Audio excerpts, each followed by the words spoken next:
आज इस वीडियो में हम बात करेंगे 18वीं सदी के महान साइंटिस्ट बेंजामिन फ्रैंकलिन के बारे में, जिनका जन्म 17 जनवरी 1706 में अमेरिका की बोस्टन सिटी के मिल्क शॉप पर हुआ था, जहां फ्रैंकलिन के पिता एक मैनेजर थे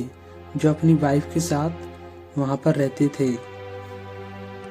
और जब फ्रैंकलिन 4 साल के हुए तब उनके पिता ने उनका एडमिशन बोस्टन सिटी के लैटिन स्कूल में करवा दिया था, लेकिन वो चाहते थे कि फ्रैंकलिन बड़े होकर एक पादरी के रूप में काम करें।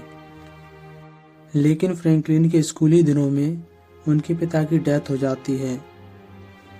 जिससे फ्रैंकलिन को 10 साल की उम्र में अपनी पढ़ाई छोड़नी पड़ती है और वह अपनी माँ के साथ उसी मिल्क शॉप पर काम करने लगते हैं। और 2 साल अपनी माँ के साथ काम करने के बाद फ्रैंकलिन अपने चचेरे भाई जेम्स जो के पास चले जाते हैं, जिन्होंने फिलिपिनिया में एक प्रिंटर हाउस खोला था, जहां पर फ्रैंकलिन को पेपर को छापने का काम मिल जाता है। लेकिन फ्रैंकलिन ने एक दिन अपने भाई जेम्स जो से बिना पूछे ही एक न्यूज़पेपर पब्लिश कर दिया, जिसमें उन्होंने झूठी कहानी लिख दी थी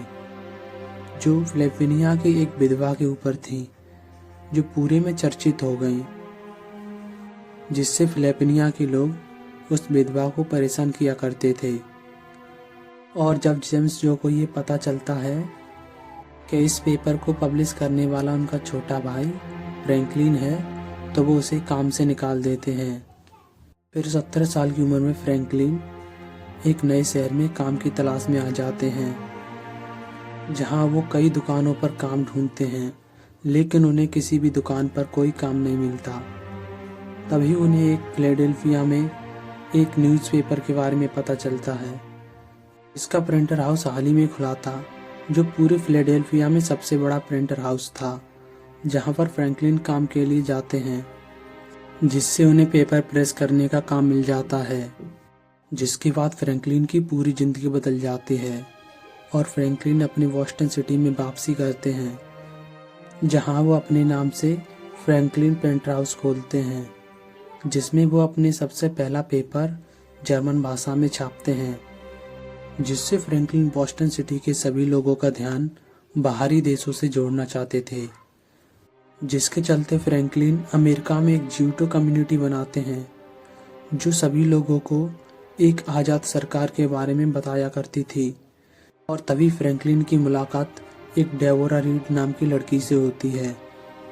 जो अमेरिका के गवर्नर जो कीट्स की बेटी थी। डेबोरा रीड से शादी करने के बाद फ्रैंकलिन एक राइटर के रूप में काम करने लगते हैं, जहां उन्होंने एक के बाद एक कई पत्रिकाएं लिखी, जिससे उनकी लोकप्रियता पूरे अमेरिका में फैल गई। और फ्रैंकलिन ने अपने टाइम पर 10,000 पत्रिकाओं को बेचकर एक ग्रेट राइटर का नाम भी कमा लिया था, जिनमें से 2 पत्रिकाओं को बहुत लोकप्रियता मिली, जो जर्नल मैगजीन और द फ्रैंकलिन मैगजीन थी, जिससे अमेरिका के सभी लोग फ्रैंकलिन को एक अच्छे नेता के रूप में देखने लगे, जिससे फ्रैंकलिन ने फिलाडेल्फिया में पेंसिल्वेनिया हॉस्पिटल की स्थापना की, जो अमेरिका में सबसे पहला हॉस्पिटल था। जिसके बाद फ्रैंकलिन जर्मन चले गए, जहां उन्होंने अपने दोस्त थॉमस जूलर के साथ बिजली की घटना की खोज की, जिसके बाद उन्होंने एक मल्टीपल कैपेसिटर का इन्वेंशन किया, जिसे चार्ज करने के लिए फ्रैंकलिन ने अपने घर के पास एक पतंग को उड़ाया, जिसे तांबे के तार से बांधा गया था, और उसके नीचे सिरे पर एक चाबी को भी लटका दिया था, जिससे आने वाली बिजली चाबी से होकर रखे हुए कांच की बोतल में आ जाए। लेकिन इस प्रैक्टिकल को करने से पहले बेंजामिन फ्रैंकलिन ने अपनी सेफ्टी को पूरा ध्यान में रखते हुए किया था, और उन्होंने चाबी से पहले एक सूतली को बांध दिया था, जिससे आने वाली बिजली उन्हें नुकसान ना पहुंचा सके। पतंग पर बिजली गिरते ही उस बोतल में इलेक्ट्रॉन जमा हो जाते हैं, लेकिन फ्रैंकलिन बिना सेफ्टी के ही उस बोतल को पकड़ लेते हैं, जिससे उनके हाथों में एक तेज झटका लगता है, इसके बाद फ्रैंकलिन बताते हैं कि उस झटके को लगने के बाद उनका हाथ एक दिन तक सुन्न रहा और एक दिन फ्रैंकलिन के घर के बाहर चर्च के ऊपर बिजली गिरती है, जिससे चर्च का छत चटक जाता है और चर्च के सभी लोग भगवान से प्रार्थना करने लगते हैं, क्योंकि वहाँ के सभी लोग समझते थे कि भगवान शायद उनसे नाराज हैं। इसी वजह से उन्होंने चर्च पर इस बिजली को गिराया था। जब इस घटना के बारे में फ्रैंकलिन को पता चलता है तो फ्रैंकलिन उस चर्च को देखने सीधा चले आते हैं और वो चर्च के सभी लोगों को बताते हैं कि इस बिजली को भगवान ने नहीं बल्कि इसकी ऊंची छत के कारण इस पर गिरी है। इस बात का अंदाज़ा फ्रैंकलिन को तभी हो गया था जब उन्होंने पतंग को उड़ाया था। फ्रैंकलिन सभी लोगों को बताते हैं कि एक कॉपर के पाइप को लेकर चर्च के सबसे ऊपर लगा देते हैं